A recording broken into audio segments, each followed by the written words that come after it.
pagi, jumpa lagi di Berita Padang bersama saya, Afri Meriana. Sejumlah berita aktual dan menarik akan kami sajikan untuk Anda. Berikut 3 berita utama pagi ini.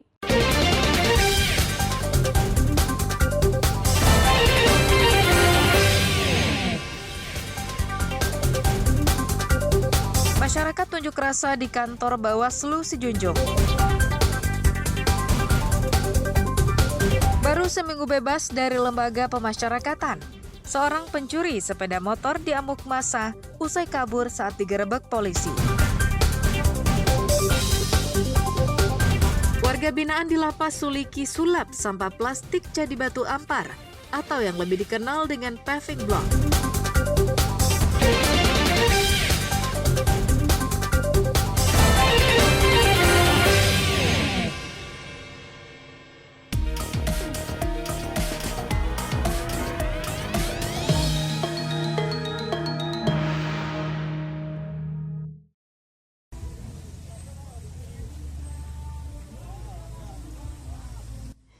Ratusan warga dari berbagai nagari di Sijunjung mendatangi kantor Bawaslu setempat Jumat pekan silam. Dengan menggunakan pengeras suara berukuran besar, mereka mempertanyakan kerja Bawaslu dalam menyikapi pelanggaran di pilkada kali ini. Perwakilan pengunjuk rasa mengatakan, aksinya dilakukan untuk menuntut Bawaslu menindak dan menghukum salah satu pasangan calon bupati yang melakukan kampanye terselubung di salah satu masjid di daerah Sumpur Kudus beberapa waktu lalu. Pada video yang beredar secara luas, salah seorang calon bupati berdiri di dalam masjid dan menggunakan pengeras suara, meminta dukungan dan doa restu kepada warga setempat. Masyarakat mempertanyakan keputusan Bawaslu yang mengatakan tidak terbukti adanya pelanggaran yang dilakukan calon bupati Sijunjung. Hal itu berdasarkan pemeriksaan yang telah dilakukan Bawaslu. Kami datang, yang pertama yang kami tanyakan itu, pertama sentra Gakumdu dalam hal ini Bawaslu menyatakan perkara ini tidak dilanjutkan dikarenakan tidak dicukupi alat bukti. Kira-kira alat bukti yang mana tidak lengkap. Di balik daripada itu, sementara video rekaman kegiatan itu ada. Kegiatannya jelas dilakukan di masjid dan betul mengandung unsur kampanye dengan ada pernyataan memohon restu, mengajak serta menjanjikan uang 2 miliar. Anggota Bawaslu Sijunjung mengatakan, dugaan pelanggaran kampanye telah mereka proses. Status temuan dihentikan dan tidak dapat diteruskan karena tidak merupakan tindak pidana pemilihan serta tidak memenuhi 2 alat bukti sebagai pendukungnya. Kami membuat kesimpulan secara bersama-sama bahwa ini tidak bisa dilanjutkan karena tidak terpenuhi 2 unsur alat bukti yang akan kami teruskan ke kepolisian. Karena memang setelah pembahasan kedua ini, dan ini adalah nanti kalau memang masuk pidananya itu akan diteruskan ke kepolisian. Maka proses kepolisian ini adalah sebanyak 14 hari. Maka kepolisian akan melakukan klarifikasi untuk memastikan bahwa ini betul-betul tindak pidana pemilihan. Setelah melakukan orasi dan mendengarkan keterangan Bawaslu, masa aksi pendemo yang dijaga ketat oleh polisi dan tentara dari Kodim setempat membubarkan diri. Robiham melaporkan dari Sijunjung.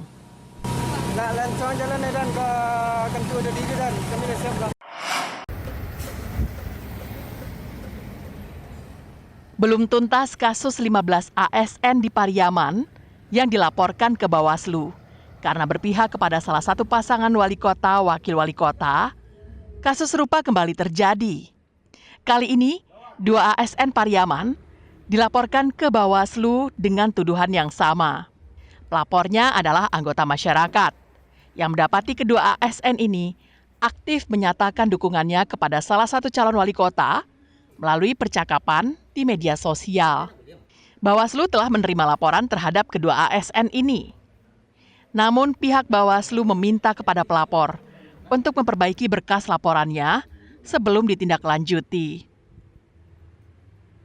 Dugaan pelanggaran yang pada saat ini kami laporkan adalah menyangkut netralitas ASN di wilayah Pemko Pariaman Dan di dalam grup WA tersebut ternyata pihak ASN yang kami laporkan ini secara terang-benderang jelas mendukung salah satu paslon. Ya, kita baru saja menerima laporan kedua ya selama tahapan pemilihan kepala daerah di Kota Pariaman ini.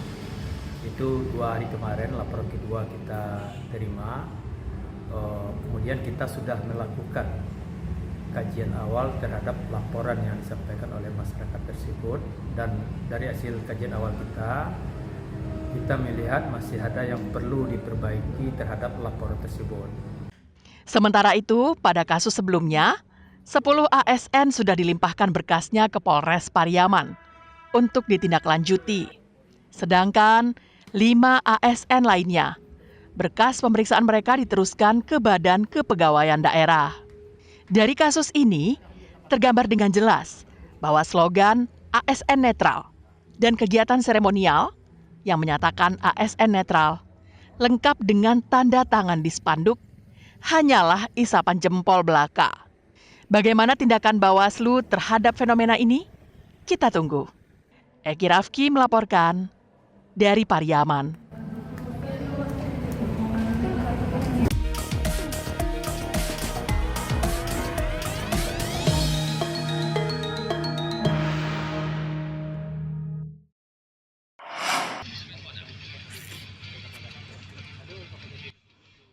Sebanyak 700 personil tim SAR dari berbagai instansi mengikuti latihan gabungan kesiapsiagaan bencana di halaman kantor Balai Kota Padang pada Kamis pekan lalu. Seperti diketahui, Padang dan daerah lain di pesisir barat Sumatera dihantui oleh gempa megatrust yang bisa terjadi sewaktu-waktu. Megatrust adalah zona subduksi, yakni pertemuan 2 lempeng dengan massa jenis yang berbeda. Lempeng benua dan lempeng samudra. Kedua lempeng ini bertumbukan pada kedalaman sekitar 50 km. Di Indonesia, terdapat 13 zona gempa megatrust. 10 diantaranya berada di pantai barat Sumatera. Salah satu yang paling dikhawatirkan adalah zona megatrust Mentawai Siberut, karena zona ini belum mengeluarkan energinya sejak ratusan tahun lalu. Jika ini terjadi, maka daerah pesisir barat Sumatera akan diguncang gempa dengan kekuatan lebih dari 9 magnitudo. Selain gempa besar, daerah pesisir akan dihantam gelombang tsunami dengan perkiraan ketinggian lebih dari 10 meter. Untuk mengantisipasi jatuhnya korban secara massal, institusi kebencanaan seperti BNPB dan Basarnas kerap melakukan latihan gabungan dan simulasi evakuasi secara berkala. Seperti yang digelar Basarnas pada pekan lalu. Tim SAR gabungan memperagakan simulasi latihan mulai dari mengevakuasi warga ke tempat titik kumpul, memberikan bantuan medis kepada korban, mengevakuasi korban di mobil yang terbakar, mengevakuasi korban dari atas gedung bertingkat dengan menggunakan tali, dan mengevakuasi korban di lautan. Pada latihan-latihan ini tentunya, dan ini dilaksanakan yang ada di Padang ini kompleks, ya, jadi mengantisipasi dalam rangka megatrust yang tentunya dampaknya tidak hanya di laut saja, jadi mungkin bisa melihat secara utuh untuk kegiatan-kegiatan latihan ini. Selain di Padang, Basarnas telah melaksanakan latihan gabungan di lokasi lain seperti Mentawai, Nias, Aceh, dan di Selat Sunda. Untuk mendukung mobilitas, saat ini Basarnas baru mempunyai 1 skuadron pesawat udara yang bermarkas di Bogor dan Surabaya. Jika berkaca pada bencana tsunami Aceh 20 tahun lalu, dukungan udara sangat vital untuk menyelamatkan warga. Alfi melaporkan dari Padang.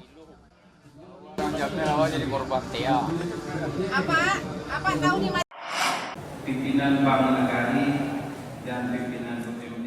Anggaran pendapatan dan belanja daerah Sumatera Barat tahun 2025 terancam lebih rendah dibanding APBD tahun 2024. Hal itu terungkap pada rapat paripurna di DPRD Sumbar yang mengagendakan pembacaan nota pengantaran Perda APBD Sumbar 2025.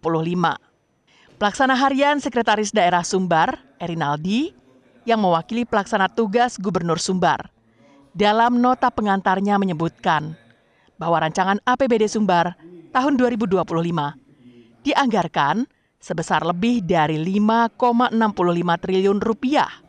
Sedangkan anggaran APBD Sumbar tahun lalu jumlahnya lebih dari 6,7 triliun rupiah.